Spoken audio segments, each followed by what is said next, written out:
Welcome back to Dusk Chapters. Dim the lights, settle in, and let the day fall away.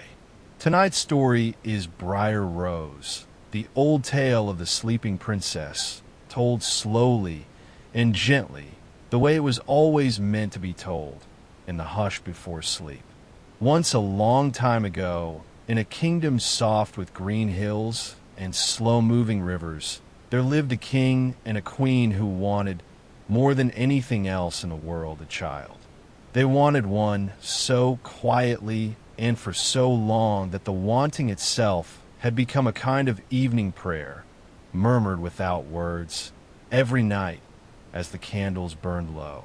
And then, one warm afternoon, while the queen sat by the water's edge with her hand trailing in the cool current, a small frog rose up out of the river and said to her, in a voice like water moving over stones before the year is out, "You shall have a daughter."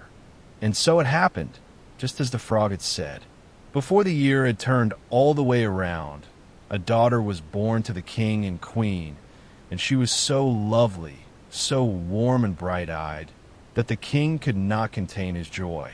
He wanted the whole kingdom to feel what he felt.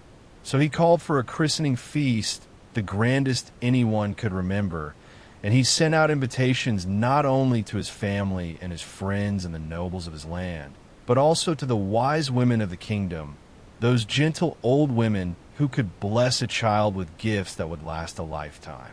There were 13 wise women in that land, but the king owned only 12 golden plates for them to eat from.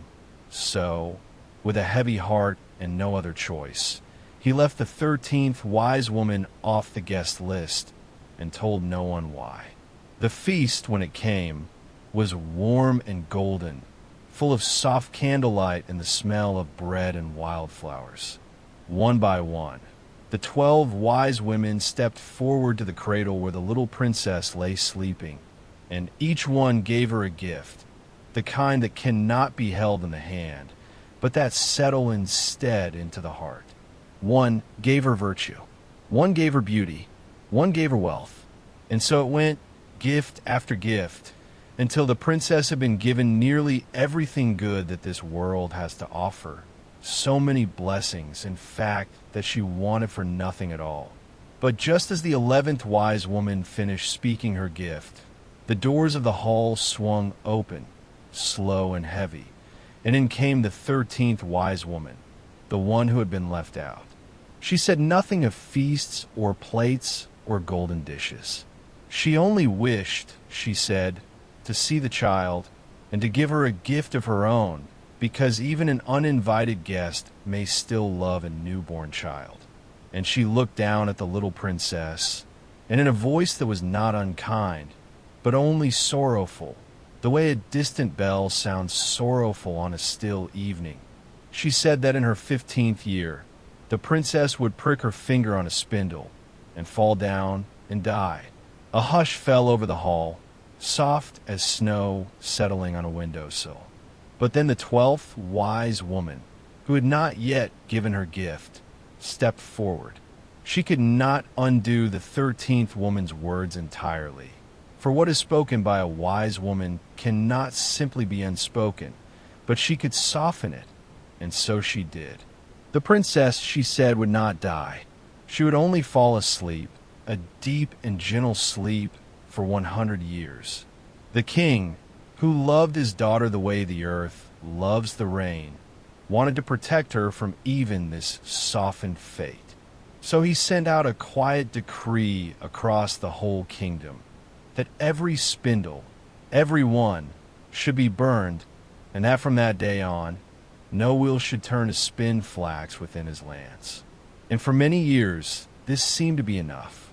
The princess grew, and as she grew, all the gifts of the wise women bloomed in her like flowers opening slowly in the morning light. She was kind and clever and lovely and gentle, so gentle that everyone who met her loved her at once, the way you might love the first warm day after a long winter. Now it happened that on the very day the princess turned 15, the king and queen were away from the castle, and she found herself alone, wandering through the halls with the soft, unhurried curiosity of a girl who has never been told no. She wandered up staircases she had never climbed, past doors she had never opened, until at last she came to an old stone tower, narrow and quiet, with a worn staircase winding up and up inside it. At the top of the stairs, she found a small door, and in the door there was a rusty key, and when she turned it, the door creaked open, soft and slow, like a held breath finally released. Inside the little room, sitting by a spinning wheel, was an old woman, bent over her work, the spindle turning round and round beneath her hands, humming faintly with the sound wheels make when they have turned for a very long time.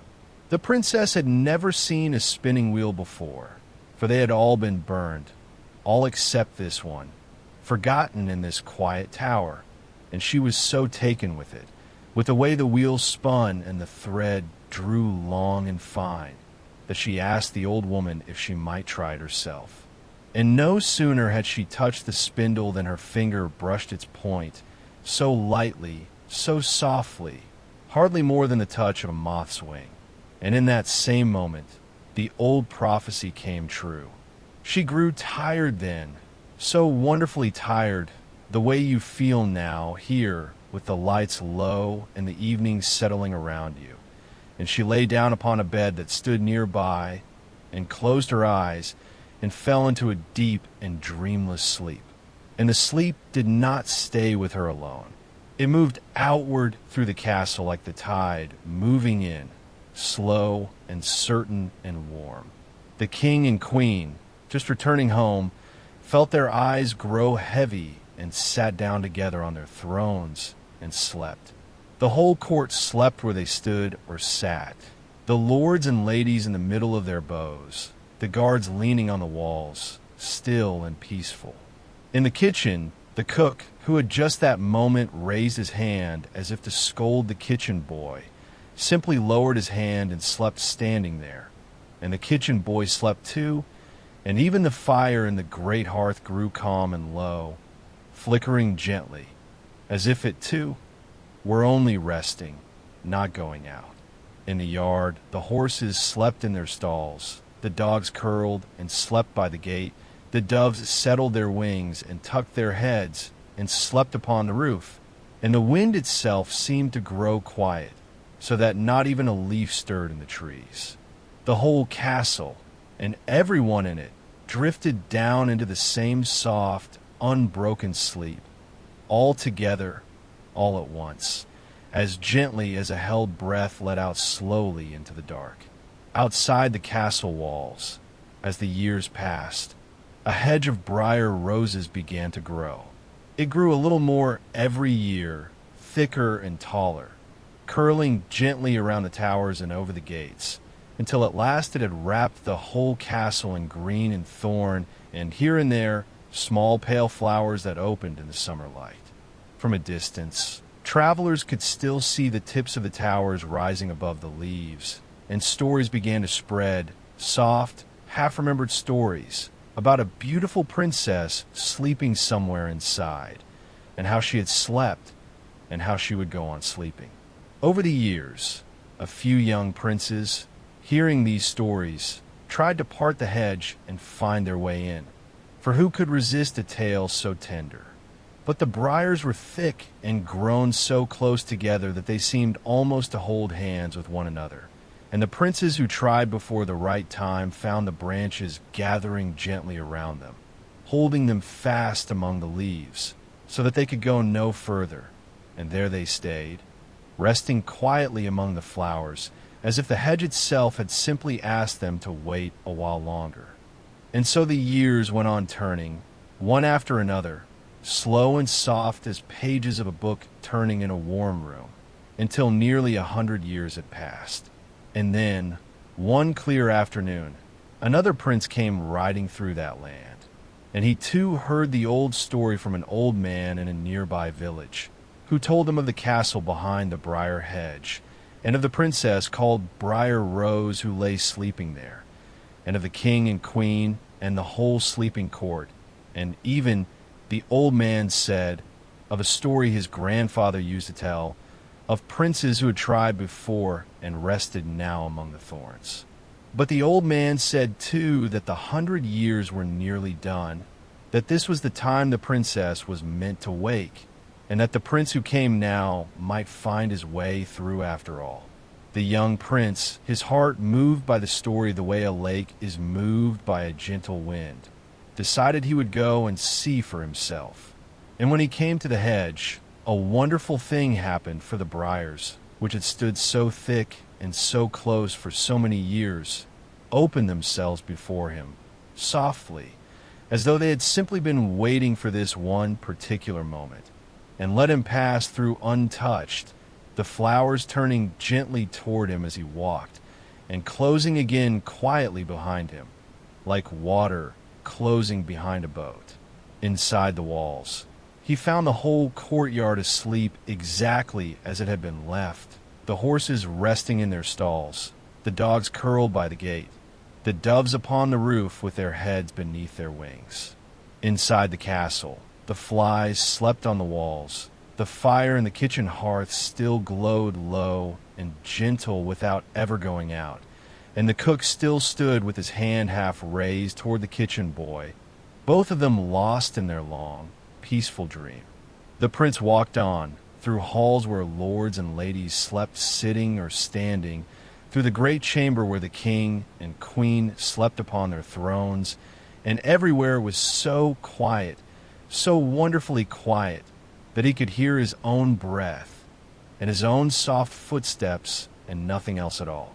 At last he came to the old tower and climbed the worn stone stairs and opened the small door at the top, and there he found her, Briar Rose, lying just as she had lain for 100 years, so lovely and so still that the prince could not look away from her.